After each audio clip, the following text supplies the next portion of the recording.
जब मन एक हो जाता है किसी भी कार्य में, आतंकवादियों का मन जब एक हो जाता है, एक आतंकवादी कोई बड़ा अंजाम नहीं दे सकता है। जहां सैकड़ों हजारों लाखों आतंकवादियों का मन एक होता है, लक्ष्य एक होता है, उद्देश्य एक होता है कि विस्फोट करना है, कुछ मारना है लोगों को, तो याद रखना फिर पहलगांव जैसी बड़ी दुर्घटना कर देते हैं और बहुत लोग मारे जाते हैं।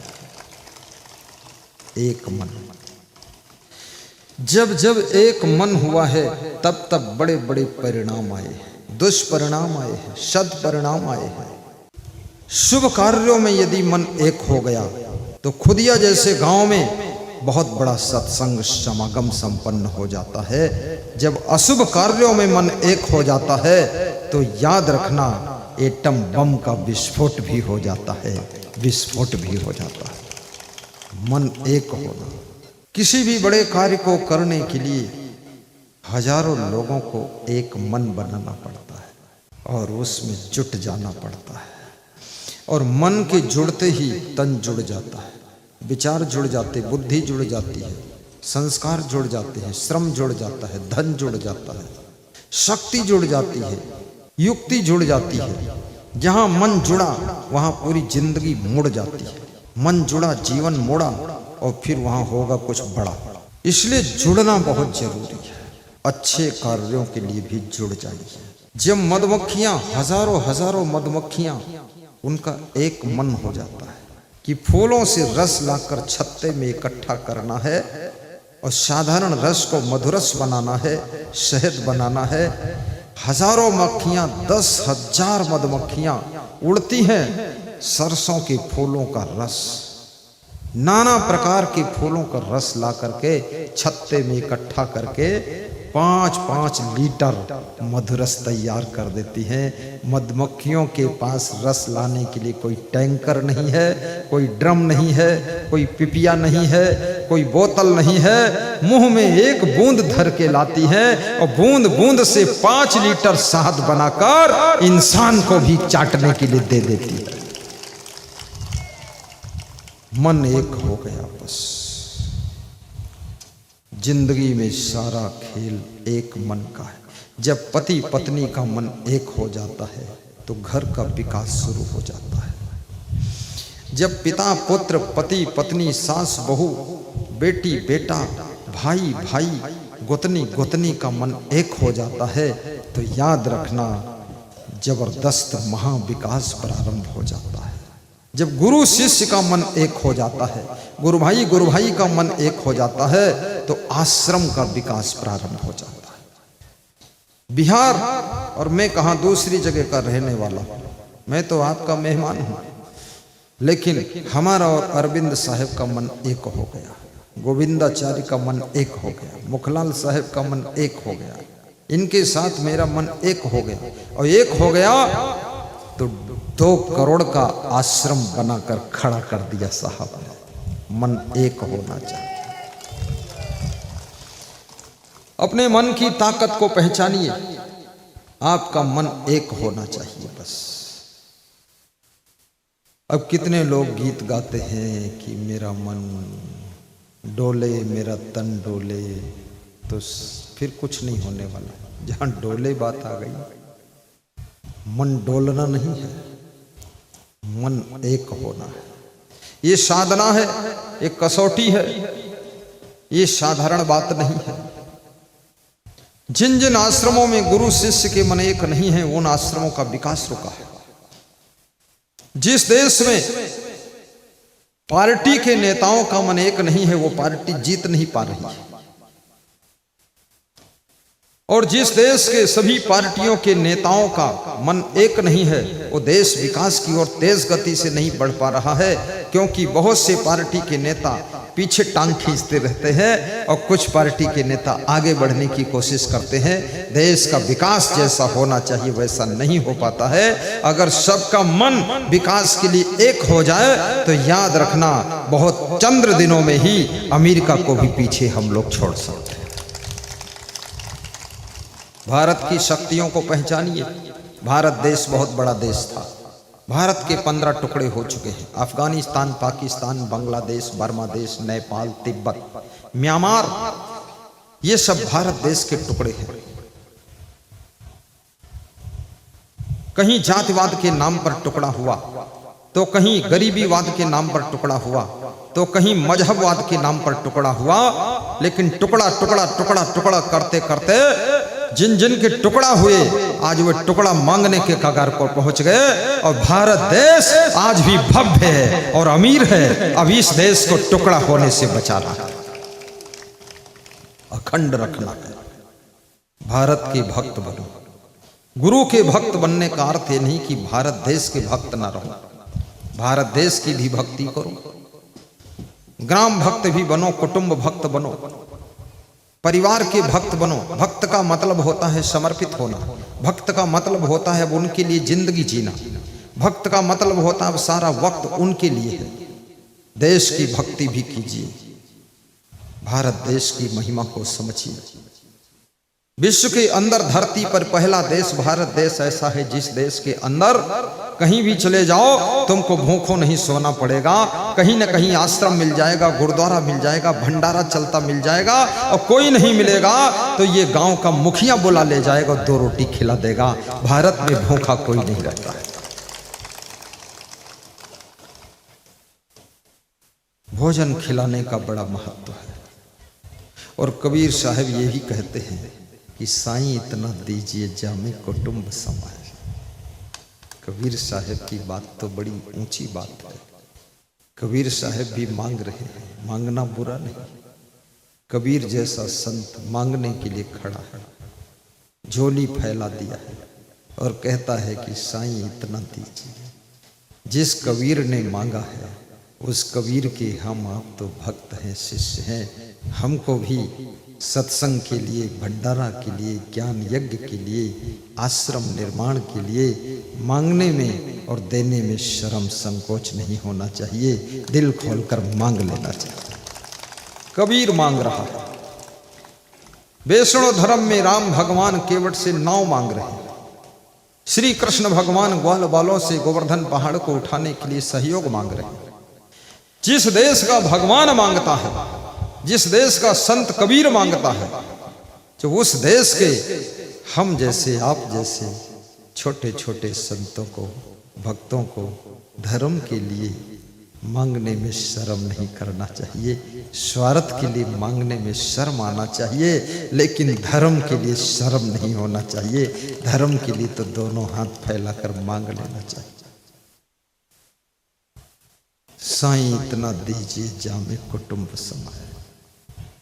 कबीर साहब मांग रहे हैं कि हे साईं इतना दे जो जिसमें हमारा कुटुंब समा जाए, परिवार के सदस्य कोई भूखे न रहे, मैं भी आधी रोटी खा लूं और कोई मेहमान द्वार पर आ जाए, अतिथि आ जाए, वो भी भूखा ना जाए। कोई साधु आ जाए उसको भी एक मुट्ठी चावल खिला सकूं।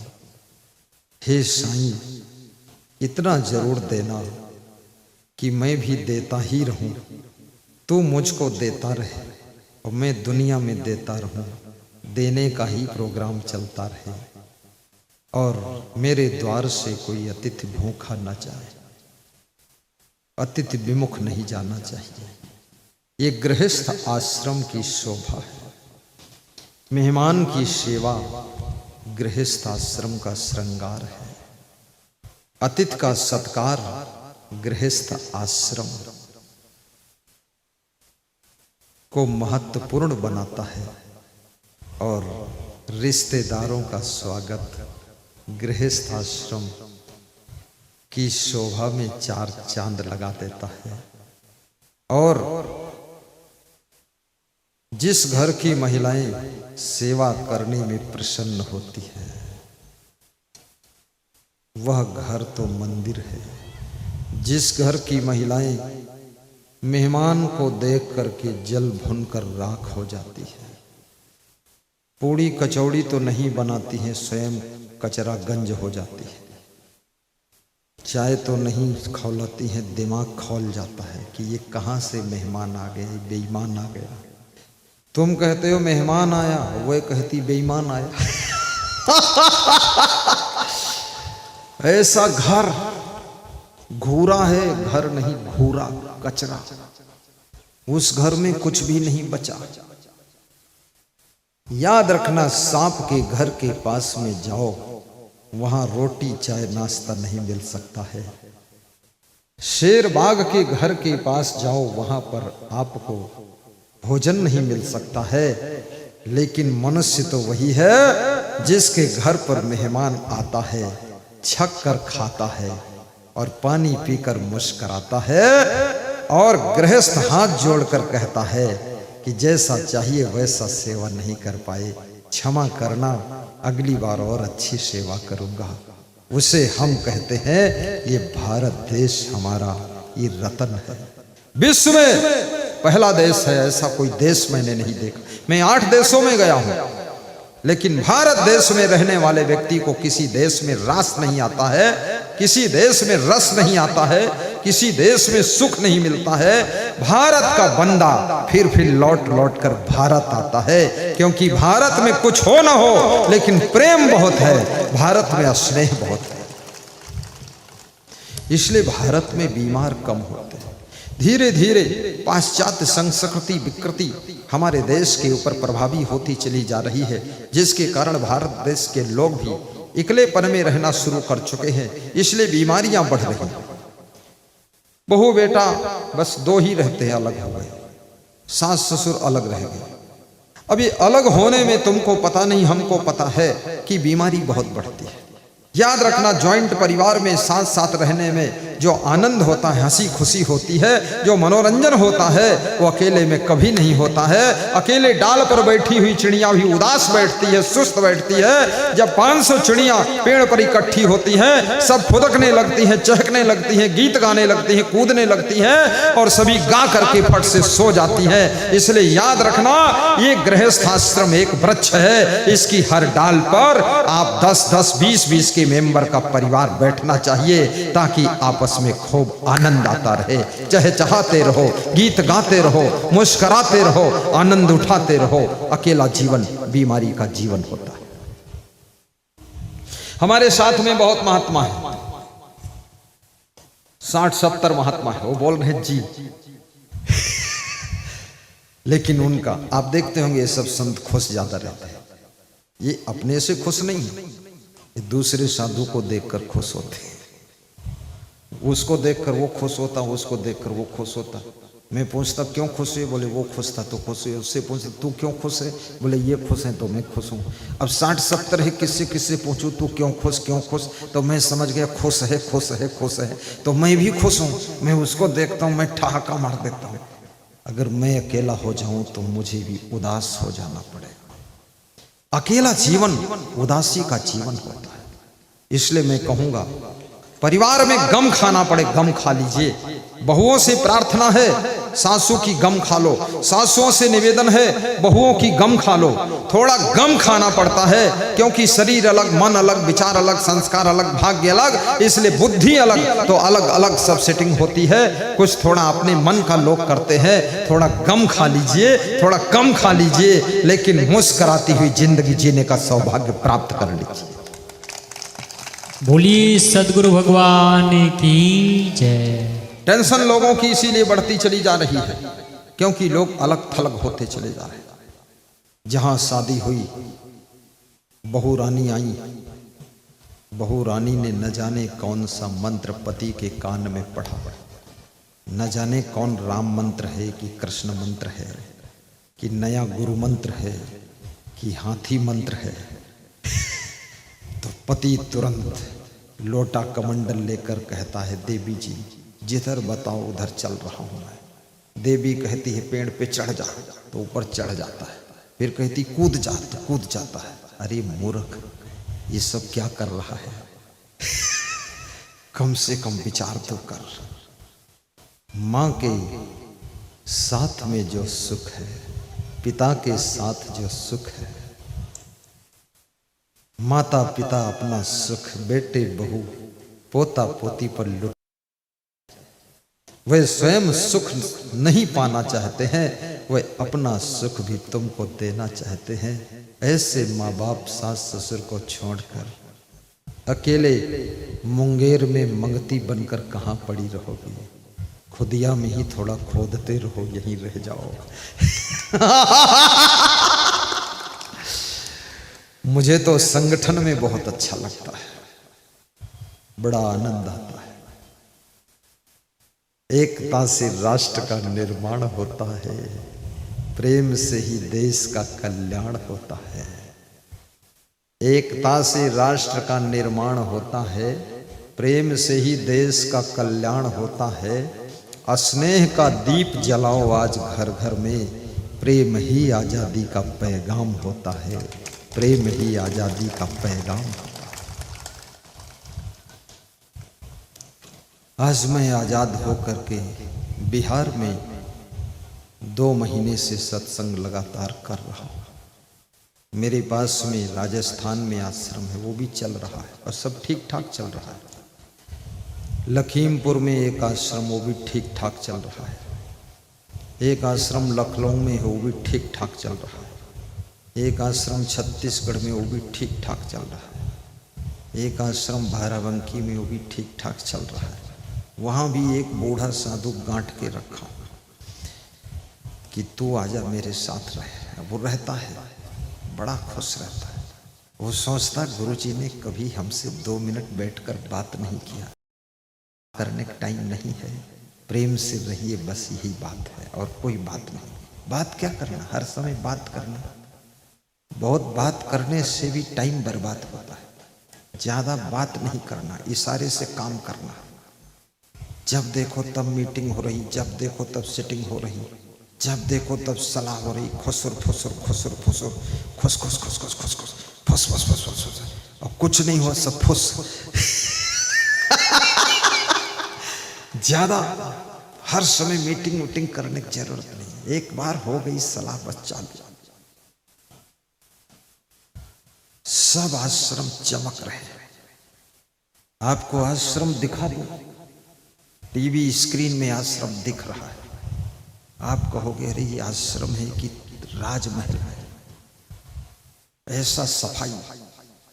अगर हो सके तो धर्मेश दास आश्रम का दर्शन करा दो। कम से कम ये भक्त प्यारे वहां न पहुंचे, फोटो ही देख लें, तसल्ली हो जाए।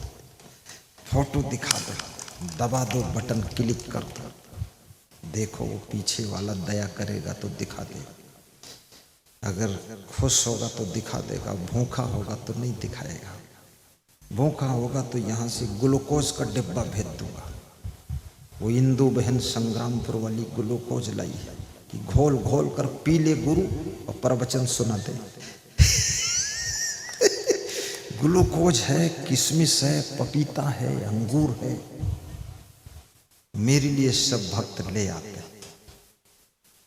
कोई अंजीर ले आता, कोई पिस्ता, कोई काजू, कोई सब आ जाता। भुना हुआ चना, चना भी चबाता हूं। कोई ऑल आउट भी ले आता है। आल माने सब, आउट माने बाहर, सब बाहर हो जाओ। कौन? साधु नहीं, मच्छर बाहर हो। हाँ, मच्छरों को बाहर करने के लिए ऑल आउट, वो भी लाकर कोई दे देता है। कोई साबुन ले आता, कोई कपड़ा धोने वाला पाउडर, कोई कपड़ा भी लाकर देता है। आज तक कपड़ा कभी दुकान पर मैं खरीदने गया ही नहीं। गया तो 1 बार 2 बार फैक्ट्री गया तो खरीदा तो थोड़ा, लेकिन मिला 10,000 मीटर दान मिला। तो 10,000 मीटर खत्म ही नहीं हुआ 2-4 साल। तो मेरा गुरु बोला अब तो मत जाना। तो हमने कहा भेज दो, मुझे पूरी फैक्ट्री पलट दूं इधर। फैक्ट्री मालिक को प्रवचन सुनाया, उसका मन हो गया मैं साधु बनूं। वो भी मेरी उम्र का था। तो उसकी माँ डर गई कि कपड़ा तो कपड़ा रहे, लड़का का भी लफड़ा होगा, ये साधु बन जाएगा, फैक्ट्री कौन चलाएगा। वास्तव में सच्चे संत को देख करके सबका मन हो जाता है हम भी संत हो जाए। भले ही माया मोह के कारण ना बन पाए संत अलग बात है, लेकिन एक बार मन तो ललचा ही जाता है कि हम भी गुरु जी के जैसे संत बन जाए साथ। और संत बनने का मन हो जाए तो भी दुनिया के दुखों से तुम ऊपर उठ जाते हो, केवल मन हो जाए। तन तो घर में रहेगा, तन संसार में रहेगा, तन जगत में रहेगा, लेकिन मन में भाव अगर आ गया कि मैं संत बन जाऊं, तो संत बनने के भाव से भी तुम्हारे मन को सुख मिलेगा, शांति मिलेगी और संत वाला रस आ जाएगा। इसलिए मन में भाव हो। ताली थोड़ा जोर से बजाया करो।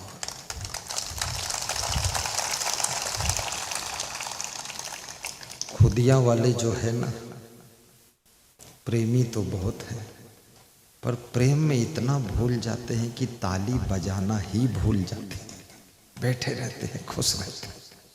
थोड़ा ताली बजा दिया करो, जोरदार बजा दो, बजा।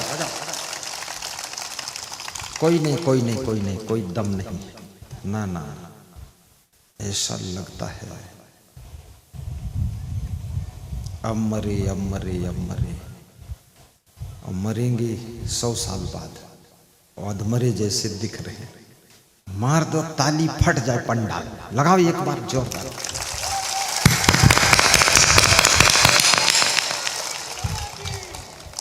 बहुत सुंदर। तुम सोचते हो कि कैसा अजीब संत है, ऐसा तो कभी देखा ही नहीं, क्या कराता रहता है। मैं ऐसे तिकड़म करा देता हूं तभी तो आनंद आता है। थोड़ा बीच बीच दे देता हूं हाजमौला गोली।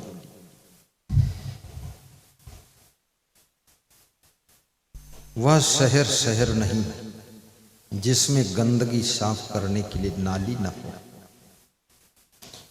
वह ट्रैक्टर ट्रैक्टर नहीं जिसमें सामान ढोने के लिए पीछे ट्राली न हो। वो किचन किचन नहीं जिसमें भोजन खाने के लिए थाली न हो। वो खिड़की खिड़की नहीं जिसमें मच्छरों से बचने के लिए जाली न हो।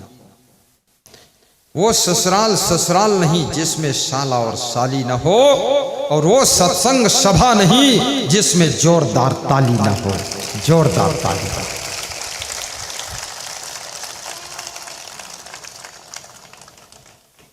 अब ये ताली जो बजी है ना, ये साला और साली के लिए बजी है, मेरे लिए नहीं बजी। वो बेधड़क बाबा, मैं उस गांव में गया भलुआ कोल में, 5 बार बाबा ने बताया मेरी ससुराल यहाँ है, मेरी ससुराल यहाँ है। तो मैंने कहा कहीं ये ना बता दे मेरी साली यहाँ है। बाबा देखो ससुराल का रस अलग ही होता है। 90 साल का बूढ़ा भी ससुराल के नाम पर जवान बनकर खड़ा हो जाता है। 100 साल का बूढ़ा व्यक्ति खाट पर पड़ा हो 3 साल से, और उससे बोल दो तुम्हारी छोटी वाली साली आई है, एकदम खड़ा हो जाता, कहाँ है देख लेता, चश्मा लगा कर देखता है। ये सांसारिक रिश्तों के आकर्षण। साहेब बंदगी बोलो। साहेब बंदगी। कबीर साहेब कह रहे हैं मन को एक बना लीजिए। यदि उन्नति चाहते हो तो, यदि शांति चाहते हो तो, यदि प्रगति चाहते हो तो, यदि सद्गति चाहते हो तो, और यदि लक्ष्य को प्राप्त करना चाहते हो तो परिवार के सभी सदस्यों को एक मन बना लेना चाहिए कि यही करना है, इस लक्ष्य को प्राप्त करना है। दृढ़ संकल्प। कभी भी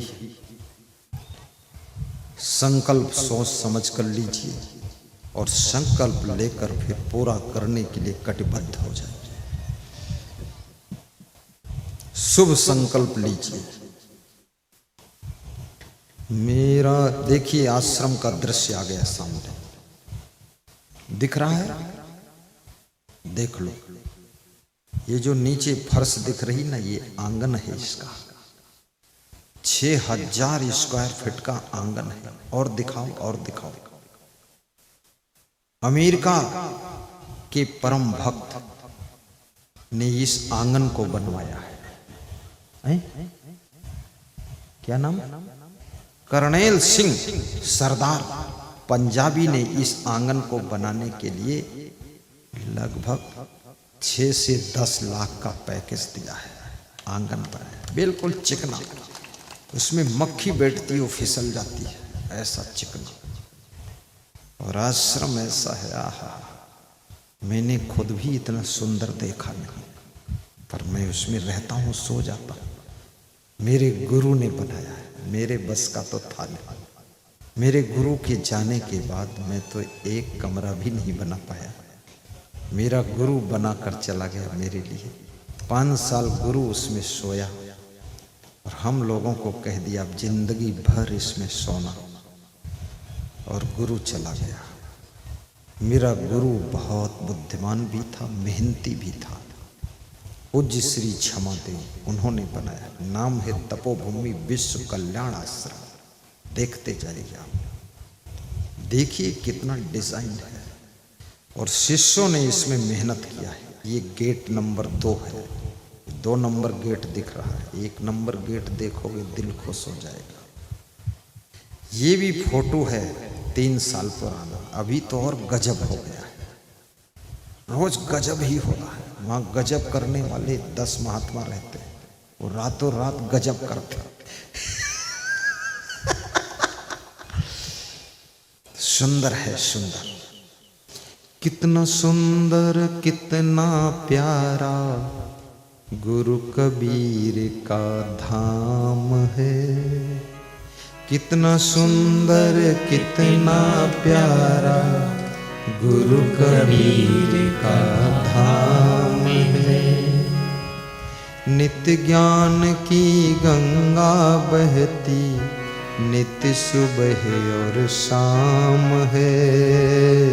नित्य ज्ञान की गंगा बहती, नित्य सुबह और शाम है।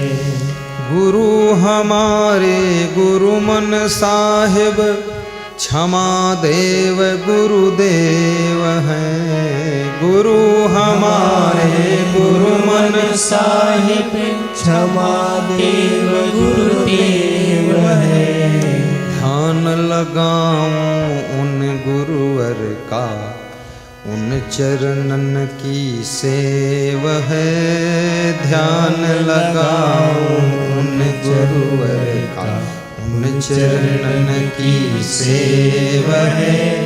कितना सुंदर कितना प्यारा गुरु कबीर का धाम है। सुबह शाम त्रिवेणी बहती, मिलता सबको विश्राम है। कितना सुंदर कितना प्यारा गुरु कबीर का धाम है। आपके रहने के लिए, ठहरने के लिए अयोध्या में इससे भी सुंदर आश्रम बनेगा, और आपको उसी आश्रम में सुलाया जाएगा, भंडारा भी खिलाया जाएगा और प्रवचन भी सुनाया जाएगा। और फिर वही बात होगी, क्या साईं इतना दीजिए जामे कुटुंब समाए, मैं भी भूखा ना रहूं साधु न भूखा जाए।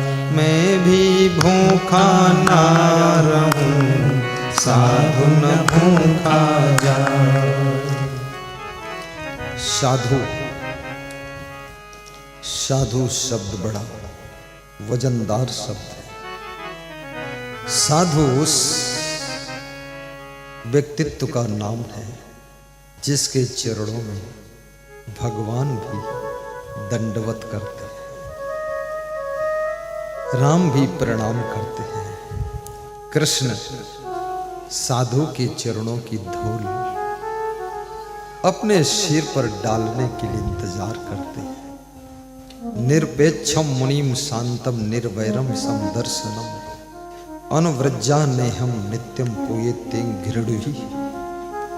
कृष्ण कहते हैं अपेक्षा रहित, शांत, मननशील, समदर्शी, प्रेमी, वैराग्यवान संतों के पीछे पीछे मैं इसलिए घूमता हूँ कि उनके चरणों की धूल उड़कर मेरे सिर पर पड़ जाए तो मेरा जीवन धन्य हो जाए। ऐसा भगवान कृष्ण भी आस रखते हैं कि महान संत के चरण की धूल मिल जाए। चरण की धूल में भी बहुत बड़ी शक्ति है। चरण धूल जिसको चरण रज कहते हैं, चरणामृत जो चरण से स्पर्श किया हुआ जल है, उसमें भी बहुत बड़ी शक्ति है। मैं निवेदन करूंगा चरणामृत और चरण धूल दोनों सभी भक्तों के घर में होना चाहिए। और अगले साल ये दोनों चीजें आपको मिलेंगी, यहीं पर मिलेंगी, बिल्कुल पैक धूल आएगी। मैं एक साथ सब धूल में रख दूंगा चरण, और एक साथ चरणामृत बनाकर बोतल में पैक करा दूंगा, और सबको एक एक शीशी दे दिया जाएगा। घर में नया घर बनाना हो, नींव में थोड़ी चरण धूल डाल दो। घर बन जाए तो उसमें थोड़ा चरणामृत छिड़क दो, एक एक बूंद चरणामृत पान करो। चरण धोई चरणों दकलीन्हा, चरण पखारी चरणामृत लीन्हा, बहुरी पांच पई कर्मा कीन्हा। उत्तर प्रदेश के महान भक्त सरैया स्टेशन सीतापुर जिले के विनोद गुप्ता जी जब आते हैं, और सत्य प्रकाश गुप्ता गोंडा जिले के शेमरा गांव से जब आते हैं, 5 परिक्रमा गुरु की करते हैं, पूरा हाथ जोड़कर घूमते हैं। बहुरी 5 पई कर्मा कीन्हा। गुरु की 5 परिक्रमा करने से 5 ज्ञान इंद्रियां बस में हो जाती हैं, 5 कर्म इंद्रियां सत्कर्म में प्रवृत्त हो जाती है, और गुरु का चरणामृत पान करने से उनके आचरण का प्रभाव हमारे अंदर आ जाता है। गुरु की चरण धूली प्राप्त करने से, याद रखना, अहिल्या जब पत्थर की थी फिर से नारी बन जाती है, तो ये नारी नारायणी बन जाती है, नर नारायण हो जाता है, पुरुष पुरुषोत्तम हो जाता है, और तुम सर्वोत्तम बन जाते हो। इतनी श्रद्धा होनी चाहिए, केवल चरण में नहीं, चरण धूल में भी श्रद्धा, चरण में नहीं, केवल चरणामृत में भी श्रद्धा हो। जब श्रद्धा अपार होती है तो भव सागर पार होती है आत्मा। सारा खेल तो श्रद्धा का है। श्रद्धा लभते ज्ञानम तत्परः संयतेन्द्रियः, ज्ञानम लब्ध्वा पराम शांतिम अचिरेण अधिगच्छति। श्री कृष्ण भगवान कहते हैं श्रद्धावान ही भव सागर से पार होता है। श्रद्धा करने में पैसे नहीं खर्च होते हैं, लेकिन श्रद्धा से पैसे खर्च करके भी भव सागर से पार नहीं हो सकते हो, परंतु श्रद्धा करने से भव सागर से पार हो सकते हो। क्योंकि भव सागर से पार होने के लिए आपको भाव सागर बनना पड़ता है। जब हृदय में भक्ति का भाव भर जाता है, श्रद्धा का भाव भर जाता है, सेवा का भाव भर जाता है, तो याद रखना, जिसका हृदय भाव का सागर बन गया उसके लिए भाव सागर खत्म हो जाता है और उसका बेड़ा पार हो जाता है। भव सिंधु से पार करने के लिए कृपा सिंधु, दया सिंधु की शरण में जाना पड़ता है। कृपा सिंधु मुझे अपना बना लोगे तो क्या होगा। कृपा से गाइए, दोहराइए, गुनगुनाइए। मुझे अपना बना लोगे तो क्या होगा। बना लोगे तो क्या होगा। बना लोगे तो क्या होगा। प्रथम अपने चरित्रों को सुधारोगे तो क्या होगा। प्रथम अपने चरित्रों को सुधारोगे तो क्या होगा। सुधारोगे तो क्या होगा। कृपा सिंधु मुझे अपना बना लोगे तो क्या होगा। जरा सतनाम कानों में सुना दोगे तो क्या होगा। जरा सतनाम कानों में सुना दोगे तो क्या होगा। जो सुना दोगे तो क्या होगा। बोलिए सदगुरु भगवान की जय। श्री शंभू शरण साहेब बेलसी राय मठ वे भी हमारे आज प्रेम से पधारे हैं। खड़े हो जाएं। शंभू शरण साहेब कहाँ। श्री भैरव साहेब बैरागी खगड़िया झंझरा मठ साहिब बंधु। श्री चंदेश्वरी साहेब बरबड़ा। श्री फौदी साहेब अफजल नगर खुदिया। फौदी साहेब खड़े हो। श्री भोला साहेब शास्त्री कबीर आश्रम शास्त्री नगर भलवा कोल और लोहरा। श्री कालू साहेब शास्त्री नगर भलवा कोल। कालू साहेब हाँ ठीक। श्री स्वामी बेधड़ महाराज जी जिला कमांडर मुंगेर बिहार ग्राम गोवड्डा खड़गपुर थाना। श्री दया भूषण साहेब पेन मठ सुल्तानगंज। श्री मंगल स्वरूप साहेब अफजल नगर खुदिया महंत। श्री मुखलाल साहेब कहलगांव टोला कबीर आश्रम महंत। श्री अरविंद साहेब कबीर बीजक मंदिर मवलखा भागलपुर महंत। श्री स्वामी गोविंदाचार्य योग विद्यालय कहलगांव भागलपुर महंत। श्री पवन कुमार साहेब कबीर बीजक मंदिर के अध्यक्ष साहब बंधु। गांव के गुरुजी आप गुरुजी हाँ गांव के गुरुजी बैठो। 13 संतों की संख्या है। 13 संतों को दक्षिणा भी देना है। कुछ साध्वी लोग इधर है। 5 6 7 3 3 2 5 7 8 9 9 साध्वी। 13 9 कितना हो गया। 13 और 9 22 और 22 को 3 से गुणा करो। 300 रुपया देना है। 22 दिया 6600 रुपया रेडी रखना। अभी बांटना है। आए संत का आदर कीजे प्रेम पूर्वक दर्शन लीजे। मैं अपनी ओर से दान दक्षिणा दे देता हूँ। जो यहाँ की कमेटी देगी वो अलग है, मेरा अलग है। यहाँ की कमेटी सत्संग समिति खुदिया वो भी कुछ देगी। जो देगी सो देगी। कब देगी हम नहीं जानते, तब देगी। लेकिन हमको देना है वो दे देंगे हम। 300 रुपये सबको 6600 रुपये तैयार रखो। अभी से बोल दिया हूँ ताकि उस समय ऐसा ना हो कि पैसा नहीं। दान दिए धन ना घटे कही गे संत कबीर। तुलसी पंछिन के पिए घटे न सरिता नीर। तुलसी पंछिन के पिए घटे न सरिता नीर। बोलिए सदगुरु भगवान की जय हो। आइए। मेरा तेरा मनवा कैसे एक होई रे। मेरा तेरा मनवा कैसे एक होई रे। मेरा तेरा मनवा। सदगुरु कबीर साहेब को चिंता है कि मेरा तेरा मन एक कैसे हो।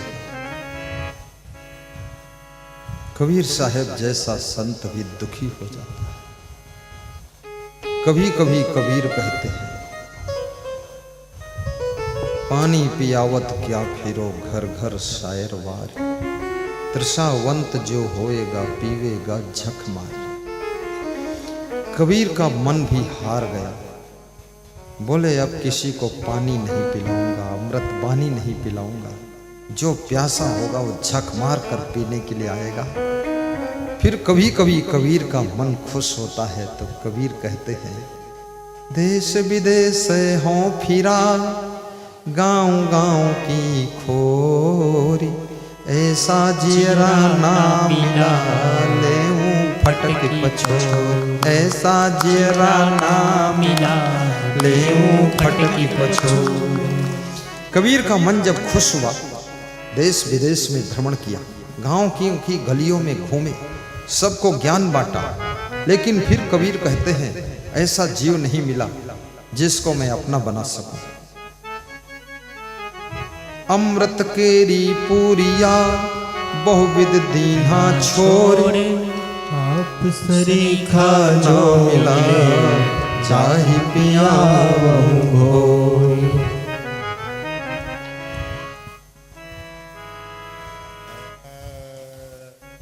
संत कबीर केवल मन को संभालने के लिए कह रहे हैं, और मन की वो दशा है, जितना इसको चंचल करो उतना यह चंचल होता चला जाता है, और मन को जितना स्थिर कर लो तो मन ठहर भी जाता है। विद्यार्थी अपने मन को जब विद्या धन में लीन कर देता है, टाप करके जिला में प्रदेश में नाम ऊंचा करता है। साधु जब अपने मन को रोककर साधना में डुबा देता है, वो साधु सिद्ध पुरुष हो जाता है। एक गृहस्थ जब अपने मन को संभाल कर भक्ति के अमृत में डूब जाता है, वो सदगृहस्थ जलाराम बापू जैसा महान, मीरा जैसा महान, शिवरी जैसा महान, राम भगवान कृष्ण भगवान जैसा महान बन करके संसार को सुख शांति बांटता रहता है। इसलिए गृहस्थ को भी अपना मन संभाल कर भक्ति में डुबा देना चाहिए। प्रेम में डुबा दीजिए, प्रेम का विस्तार कीजिए। केवल प्रेम अपने बेटे में ही नहीं, अपने पिताजी में भी होना चाहिए। प्रेम केवल पिताजी में नहीं, माँ में भी होना चाहिए। केवल माँ में नहीं, अपनी पत्नी में भी होना चाहिए। केवल पत्नी में नहीं, अपनी पतोहू में भी प्रेम होना चाहिए। केवल पतोहू में नहीं, पोता पोती में भी होना चाहिए। और पड़ोसी में भी प्रेम होना चाहिए। गांव से भी प्रेम होना चाहिए, अपने जिले से भी प्रेम होना चाहिए, और गुरु से भी प्रेम होना चाहिए, साधु संत से भी प्रेम होना चाहिए, और रिश्तेदारों से भी प्रेम होना चाहिए। तुम प्रेम की बूंद ना बनो, तुम प्रेम के समुद्र बनो, समुद्र बनो जिसमें सारा संसार समा जाए तुम्हारे प्रेम के सागर में।